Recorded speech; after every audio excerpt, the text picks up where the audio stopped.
দীর্ঘ ৪৭ বছর পর আনুষ্ঠানিকভাবে সম্মেলন ও কাউন্সিল হয়েছে সমিতিরহাট ইউনিয়ন বিএনপির।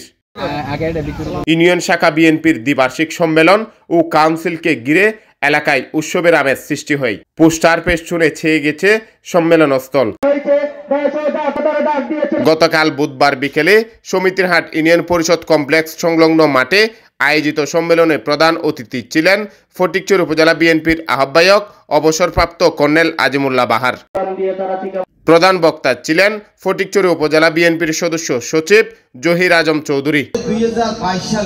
আবুল হাশেম মেম্বারের সভাপতিত্বে ও ইউনিয়ন বিএনপির সদস্য সচিব কামাল উদ্দিনের সঞ্চালনায় বিশেষ অতিথি ছিলেন বিএনপি নেতা ইদ্রিস মিয়া ইলিয়াস, শওকতুল্লাহ চৌধুরী, এস এম আজিজ উল্লাহ, রায়হানুল আনোয়ার রাহি, শামসুল আলম, বুরহানুদ্দিন, নুরুদ্দিন খান, হান্নান চৌধুরী, নুরুল ইসলাম তালুকদার, ইয়াকুব শহীদ, নজরুল ইসলাম চৌধুরী, মহিন চৌধুরী, মোহাম্মদ জসিম, আনোয়ার হোসেন, আক্কাস আলী, অ্যাডভোকেট জসিমউদ্দিন, সিজারুল ইসলাম, জাহেদ মেম্বার, কামাল শিকদার, আবুল কালাম রুবেল, সিরাজুল ইসলাম এরশাদ, জসিম মেম্বার, রাসেল রাসু, মৌলানা নুরুল আলম, মোহাম্মদ সরওয়ার, তহিদুল আলম মুন্সি, পিয়ারুল ইসলাম, তসলিমা আক্তার মনি, মুর্শেদ হাজারি, মোহাম্মদ আজম, নাসিরউদ্দিন বাহাদুর, হাসান চৌধুরী দীপু, গাজী মোহাম্মদ মুর্শেদ, ইব্রাহিম বিজয়, সাইফুল ইসলাম টিটু, সৈয়দ আহাদ, শহীদুল ইসলাম শহীদ, নাসিরউদ্দিন আকাশ, ইঞ্জিনিয়ার আরমান,